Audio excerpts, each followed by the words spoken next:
아모스 8장. 주 여호와께서 내게 이와 같이 보이셨느니라. 보라, 여름 과일 한 강주리이니라. 그가 말씀하시되, 아모스야, 내가 무엇을 보느냐? 내가 이르되, 여름 과일 한 광주리니이다 하매, 여호와께서 내게 이르시되, 내 백성 이스라엘의 끝이 이르렀은즉 내가 다시는 그를 용서하지 아니하리니, 그 날에 궁절의 노래가 애곡으로 변할 것이며 곳곳에 시체가 많아서 사람이 잠잠히 그 시체들을 내어 버리리라. 주 여호와의 말씀이니라. 가난한 자를 삼키며 땅에 힘없는 자를 망하게 하려는 자들아, 이 말을 들으라. 너희가 이르기를, 월삭이 언제 지나서 우리가 곡식을 팔며 안식일이 언제 지나서 우리가 밀을 내게 할고, 예발을 작게 하고 세계를 크게 하여 거지 저울로 속이며 은으로 힘없는 자를 사며 신 한 켤레로 가난한 자를 사며 찌꺼기 밀을 팔지 않은도다. 여호와께서 야곱의 영광을 두고 맹세하시되, 내가 그들의 모든 행위를 절대로 잊지 아니하리라 하셨나니, 이로 말미암아 땅이 떨지 않겠으며 그 가운데 모든 주민이 애통하지 않겠느냐. 온 땅이 강에 넘침같이 솟아오르며 애굽 강같이 뛰놀다가 낮아지리라. 주 여호와의 말씀이니라. 그날에 내가 해를 대낮에 지게 하여 백주의 땅을 캄캄하게 하며 너희 절기를 애통으로, 너희 모든 노래를 애곡으로 변하게 하며 모든 사람에게 굵은 배로 허리를 동이게 하며 모든 머리를 대머리가 되게 하며 독자의 죽음으로 말미암아 애통하듯 하게 하며 결국은 곤고한 날과 같게 하리라. 주 여호와의 말씀이니라. 보라, 날이 이를지라. 내가 기근을 땅에 보내리니 양식이 없어 주림이 아니요 물이 없어 가람이 아니요 여호와의 말씀을 듣지 못한 기갈이라.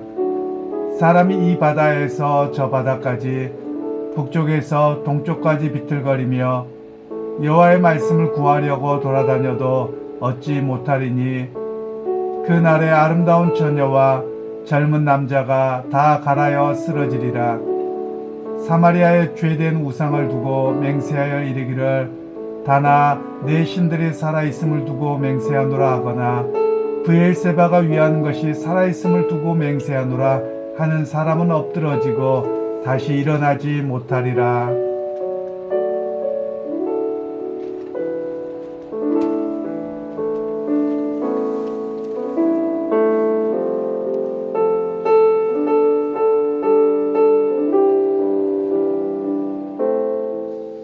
오늘 말씀은 우리의 슬픔은 이라는 제목으로 함께 말씀을 나누겠습니다.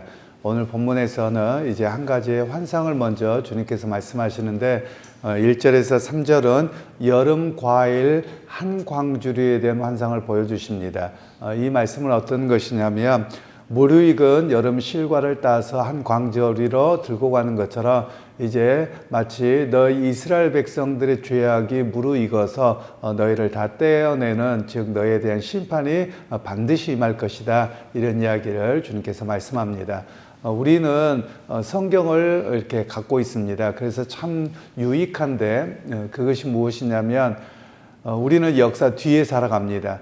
그러니까 하나님께서 이 메시지를 아모스를 통해서 북이스라엘에 주셨는데, 우리는 북이스라엘의 멸망의 사건을 우리는 알고 있습니다. 이때는 몰랐죠. 그러니까 이들은 잘 못 믿는 겁니다. 그런데 오늘 우리는 이 역사적 사실을 다 알고 있기에 우리의 신앙의 거울을 삼아야 될 것이 분명하지요. 그런데도 불구하고 오늘 이 시대가 그것을 알지 못하다라는 것이 너무 안타깝습니다. 너무나도 많은 이들이 또 세상의 타락의 물결에 더 깊이 들어가고 있을 뿐만 아니라 하나님을 떠나는 그런 신앙의 모습들을 볼 때 너무나도 안타까운 그런 현실이기는 합니다. 그리고 이제 4절부터 7절까지의 말씀은 하나님의 심판에 대한 이야기를 하면서 얼마나 그들이 하나님을 의지하지 않는가, 그들의 실상을 이렇게 보고하고 있고, 오히려 하나님 앞에 얼마나 이들의 모습이 이러합니까? 라는 이야기를 우리에게 이야기를 하고 있습니다. 그러면서 먼저 궁핍한 자들을 삼키며 가난하는 자들을 망하게 한다라고 말씀을 합니다. 그러면서 사람들의 관심이 어디에 있느냐? 월삭이 지나서 우리가 언제 곡식을 팔며 언제 안식일이 지나서 우리가 매매를 할고, 이런 이야기를 합니다. 이 말은 어떤 배경을 가지고 있냐면, 월초가 되면 이스라엘 백성들은 매매를 하지 않는 그런 전통을 가지고 있었고요. 또 안식일에는 당연했던 것이죠. 일하지 않았던 것이죠.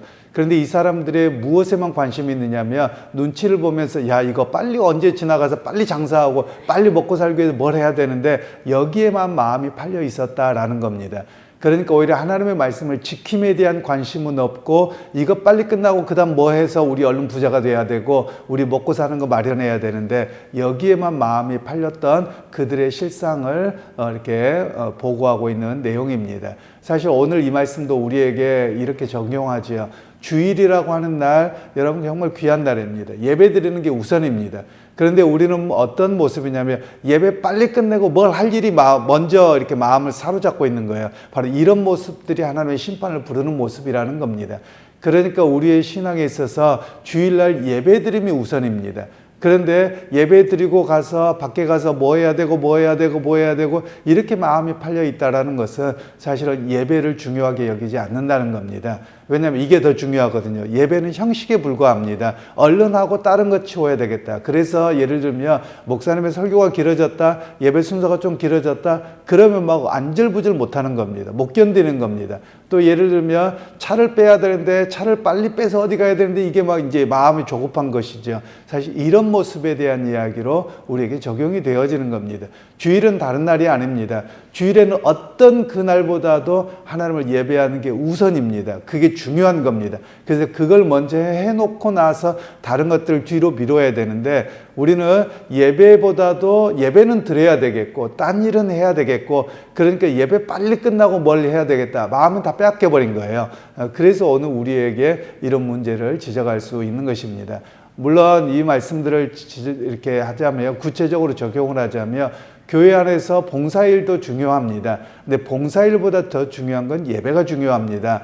그런데 우리는 예를 들면 식당에 봉사를 한다 그러면 오늘 예배드림은 뒷전입니다. 그래서 식당의 봉사만 마음을 다 빼앗겨 있다면 사실 이것도 올바른 일이 아닙니다. 밥을 좀 늦게 먹으면 어떻습니까? 그런데 사람들은 온갖 마음들이 거기에 가 있어서 하나님을 예배하는 것에는 관심이 없는 이런 모습이 바로 이스라엘 백성들의 모습이었고, 오늘 우리들의 모습이지 아니하냐, 이렇게 실상을 고발하고 있는 내용이 오늘 본문의 이야기입니다. 그러면서 또 이들에게는 어떻게 이야기를 하냐면, 그들은 에바를 작게 하고 세계를 크게 하여 거짓 저울로 속이며, 즉 이들에게 있어서는 물질에 대한 욕심 때문에 부당한 이익을 위해서 저울을 속이기까지 하는 그런 모습이 당시의 모습이었다라는 것을 이야기를 하고 있는데요. 오늘 이것은 사회적인 질서와 정의를 허물어뜨리는 일들을 일삼았다라는 겁니다. 그러면 저울을 속이고 이렇게 한 것이 일반 백성들의 모습이 아니라 가진 자들이 더했다라는 것이죠. 바로 이것이 하나님 앞에서 심판을 불러오는 근거가 된다라는 것을 말씀하고 있습니다. 결국 이스라엘 백성들은 하나님의 말씀에는 관심이 없고 오직 자신의 배와 이익만을 위해서 살아가고 있는 것이 하나님의 심판을 부르는 일이었다라는 것을 말씀하고 있습니다. 그래서 오직 그들의 관심은 물질적인 탐심밖에 안 남았다라는 것이죠. 오늘 우리에게도 마찬가지입니다. 신앙의 기준을 바르게 세워야만 합니다. 그것은 우리의 신앙은 교회당에서만 나타나는 게 아닙니다. 이스라엘 백성들도 계속해서 이야기하기를 너희가 드리는 베델, 그리고 너희에게 물려주었던 신앙의 유산을 이야기하면서 제사는 드렸습니다. 열심히 드렸어요.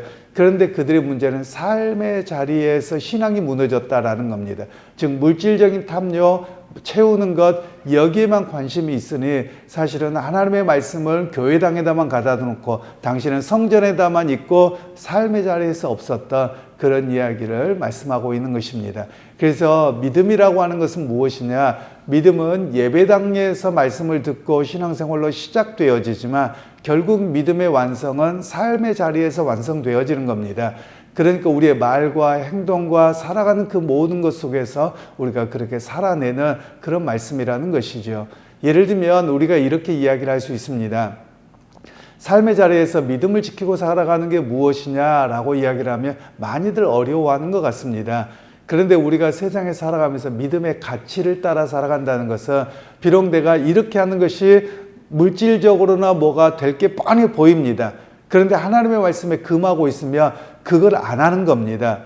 사람에 대한 행동도 마찬가지예요. 거짓말하고 뭐라고 쉽게 이걸 넘어갈 수 있습니다. 위기를 모면할 수 있습니다. 그러면 그걸 선택하지 않는 겁니다. 왜냐하면 하나님의 말씀이 하나님 우리를 보고 계시기에 그 정직함 속에서 살아가는 겁니다. 그게 바로 하나님 앞에서의 삶이요 코람데오의 삶입니다.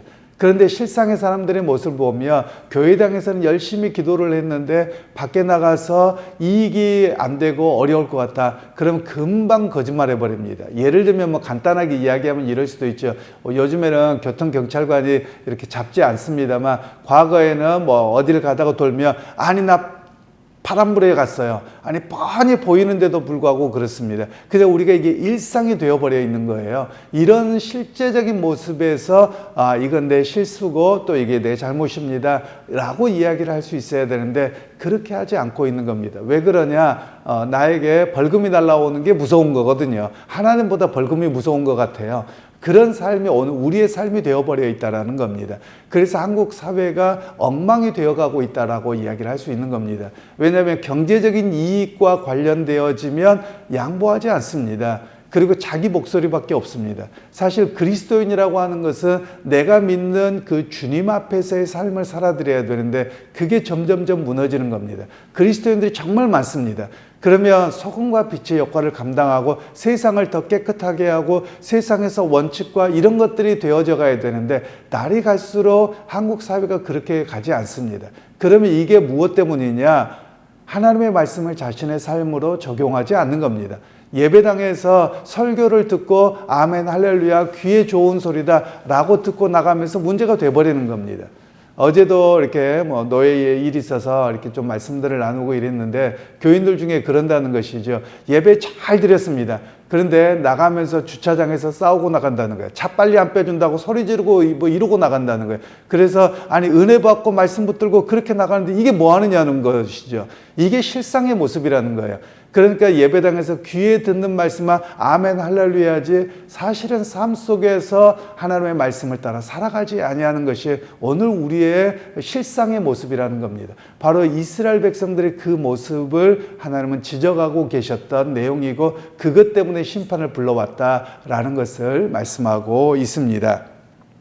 그러면서 이제 5절 말씀에는 은으로 힘없는 자를 사며 신 한 켤레로 가난한 자를 사며 찌꺼기 밀을 팔자. 즉 가지고 있는 자들은요 없는 자들을 쉽게 이렇게 한다는 겁니다. 즉 은으로 사람을 살 수 없는 가치인데도 불구하고 경제적으로 좀 어려워집니다. 그랬더니 어떻게 하느냐? 은으로 사람을 쉽게 사버리는 겁니다. 왜냐하면 있는 게 없거든요. 심지어 밀 찌꺼기 가지고도 너 배고프지? 이것도 안 되지? 그러니까 이거라도 먹으려면 너 이거 일해야 돼. 이런 식으로 해서 사람을 너무 피폐하게 만들고 권고하게 하는 그런 모습이다라는 것입니다. 실제로 우리 한국 사회에서 보면 수많은 재벌들과 기업들과 많은 이들이 이렇게 합니다. 종종 우리나라에서 이런 이야기를 하곤 합니다. 정치적으로 여러분들이 듣지 않으셨으면 좋겠는데요. 우리나라에 많은 법들이 있는 사람들을 위한 법으로만 자꾸만 가집니다. 사회적인 약자들을 돌보는 모습이 많아야만 합니다. 예를 들면 제가 외국에서도 생활을 해보았습니다만 우리가 최근에 이슈가 되었던 것들이 노란봉투법이라고 하는 것입니다. 그건 뭐냐면 어떤 사람이 일을 하는데 원청에 가서 일을 합니다. 그러면 하청에 하청들이 있잖아요. 그러면 우리 한국 사회는 얼마나 이게 악법으로 이용을 하냐면 문제가 생기고 사고가 났습니다. 그럼 누가 책임을 지느냐면 하청업체에다 떠넘기는 거예요. 우리나라 법이 그렇습니다. 그러니까 이 사람이 보호받지 못해요. 그런데 우리나라 기업들이 외국 나가서 기업을 활동을 하잖아요. 그러면 이 사람이 예를 들면 제가 있었던 곳에 현대자동차에 가서 청소업체에서 일을 합니다. 그러면 우리나라에서는 현대자동차를 책임을 안 져요. 근데 외국에서는 현대자동차 본사가 책임을 집니다. 우리나라도 다 그렇게 기업 활동을 합니다. 그러면서 돈 많이 벌면서 합니다. 그런데 우리나라는 어떻게 속이고 있냐면 우리나라 그러면 기업 못 해요. 기업 안 해요. 뭐 기업 떠납니다. 이렇게 이야기를 합니다. 그리고 심지어 우리에게 차를 팔더라도 외국에는 훨씬 더 좋게 만들어서 차를 팝니다. 그런데 우리나라는 손해보고 우리나라는 우리나라니까 이렇게 하고 자꾸 이런 식으로 행하는 겁니다. 이게 악한 일들이라는 것입니다. 그러니까 외국에 가서 우리나라가 뭐 현대자동차만 있는 게 아니라 삼성이고 모든 기업들 다 그렇게 합니다. 그러니까 원청을 스톱시키고 원청의 문제를 삼아서 모든 고소가 원청으로 갑니다. 원청이 책임져야 되는 겁니다. 그 사람 일하는 장소가 원청이기 때문에 그렇습니다. 그런데 우리나라는 그걸 안 하려고 하는 거예요. 그래서 얼마나 이게 문제가 되는지 모릅니다. 우리가 이것을 기업 이기주의에 영합해서 정치인들이 그렇게 하고 있고 우리조차도 그런 사고를 가지고 있는 모습들이 너무 악하다라는 것이죠. 그 악함에 속지 않아야 됨을 이야기하는 겁니다. 사실 본문은 이런 이야기로 적용하는 겁니다. 그러니까 값싼 노동으로 사서 너네 배고프면 이거라도 해야지 라고 하면서 던져주는 그 모습이 이스라엘 백성들의 하나님의 심판을 부르는 일이었고 오늘 우리 사회가 그러하다라는 것을 이야기를 하고 있는 내용들입니다. 그래서 보통 이렇게 이야기를 합니다. 하나님께서 왜 부자를 만들어 주셨느냐? 나 잘 먹고 잘 살기 위해서가 아니라 사회적인 약자들을 돌보고 공동체에 대한 책임을 지게 하기 위해서 그에게 은사와 여러 가지 많은 것들을 주셔서 부자가 되게 하셨다라는 것이 우리의 신앙적 관심이고 또 신앙적 기준이라는 것을 성경은 이야기를 하고 있습니다. 그래서 사회적인 제도로 인해서 어떤 일들을 겪어야 되느냐면 부자들의 자기들의 배만을 채우게 하는 것을 못하도록 하는 것이 사회적 공기를 실현하는 일입니다. 그런데 우리가 이런 이야기를 하면 정치적으로만 자꾸 보려고 해요. 그런데 하나님의 말씀이 그렇게 이야기를 하는 겁니다. 정치의 색깔과 상관이 없습니다. 하나님의 백성으로 또는 사회적 공의를 어떻게 이 땅에서 하나님의 역사가 일어나게 할 것인가 그 모습에서 우리가 바라보아야 된다는 겁니다. 그러니까 사회가 너무 악하잖아요. 계속 이런 일들이 되어지며 죄악이 쌓이는 겁니다. 하나님의 심판을 불러볼 수밖에 없는 그런 사회 구조가 되지 않도록 우리가 해야 될 모습인 것을 이야기합니다. 그리고 이제 8절에서 10절 말씀에는 이런 모습 때문에 너에게 곤고한 날이 이를 것이라고 이야기합니다. 우리는 알고 있어요. BC 722년에 북이스라엘이 아수르에 의해서 멸망당했습니다. 그래서 성경은 너희가 왜 멸망을 당할 것이냐 이러이러해서 멸망을 당할 거야 라고 하나님이 경고하셨어요. 그런데 우리는 그 경고 뒤에 삽니다. 그리고 멸망당한 역사를 알고 살아갑니다. 그럼 이것이 우리의 교훈이 되어야 되고 그 길을 가지 않아야 되는데 여전히 그 길을 걸어가고 있는 것이 오늘 이 시대의 모습인 것을 이야기를 하고 있습니다. 그리고 이제 11절에서 14절 말씀에는 내가 기근을 너희 땅에 보내리니 너희가 양식이 없어 주림이 아니며 물이 없어 가람이 아니요 여호와의 말씀을 듣지 못한 기갈이라 라고 말씀을 합니다. 즉 그들에게 말씀이 없었던 게 아닙니다. 말씀이 계속 선포되어졌는데도 불구하고 그들의 말씀에 기갈이 있었다라는 겁니다. 그러면 이런 의미가 무엇이겠습니까? 그들이 말씀을 듣지 않았다는 거예요. 자기 배를 신으로 삼고 그렇게 살아가기만 했고 그 말씀을 자기에 적용하지 않고 자기의 생명으로 여기지 않았기 때문에 말씀에 기갈이 왔고 그것으로 인해서 결국은 하나님의 심판이 왔다라는 이야기를 합니다. 오늘 우리 시대는 여러분 어떻습니까? 사실 말씀의 홍수의 시대에 살아갑니다. 그런데 말씀에 기갈이 있습니다. 왜 그러냐면 사람들의 모든 이야기를 듣다 보면 잘 먹고 잘 살자, 이 땅이 전부이다, 이 이야기만은 듣습니다. 그리고 자기가 듣고 싶은 이야기만 들으려고 하지 여호와의 말씀을 들으려고 하지 않습니다. 여호와 하나님의 심판의 메시지와 주님의 재림에 대한 메시지를 결코 듣지 않습니다. 그리고 하나님의 말씀을 기준을 따라 살아가는 삶에 대한 이야기를 전혀 듣지 않습니다.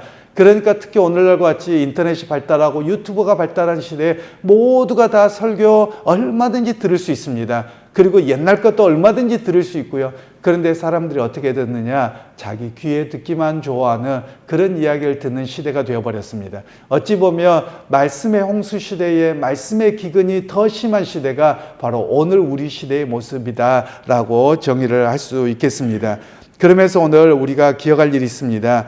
오늘 우리가 해야 될 일은 하나님의 말씀을 있는 그대로 들어야만 합니다. 하나님의 말씀을 내 듣기에 좋은 대로 각색하고 그렇게 왜곡하지 아니하고 여호와의 말씀의 경고의 말씀과 말씀을 붙들고 살아가는 삶이 어떤 삶인지를 철저하게 듣고 붙들어야 되는 것이 우리의 모습입니다. 그러기 여러분 오늘 이 아침에 기도하고 결단하고 나가실 때 하나님 내 귀가 왜곡되지 않게 하시고 내 눈이 내 귀가 이 땅의 부만을 바라보는 그런 거짓 메시지에 속지 아니하고 하나님의 말씀을 따라 살아가는 백성이 어떤 것인지 하나님 그 말씀의 능력을 경험하게 하옵소서. 우리 한국교회가 말씀으로 회복되게 하옵소서. 그런 기도가 있어야 될 줄로 믿습니다.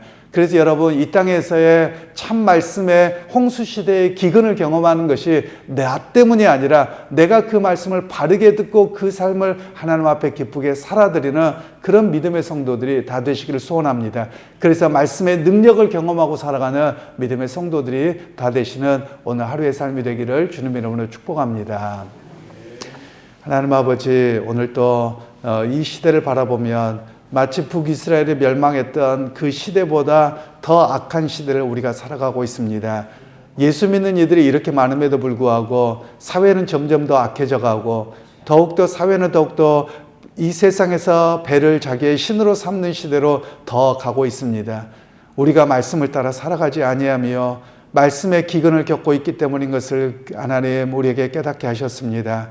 하나님 우리 가운데 예수 그리스도의 그 은혜와 하나님의 주신 말씀을 붙들고 살아내는 능력의 회복의 역사가 먼저 우리 가운데 있게 하시고 한국교회 가운데 일어나게 하여 주옵소서. 예수님의 이름으로 기도하옵나이다. 아멘.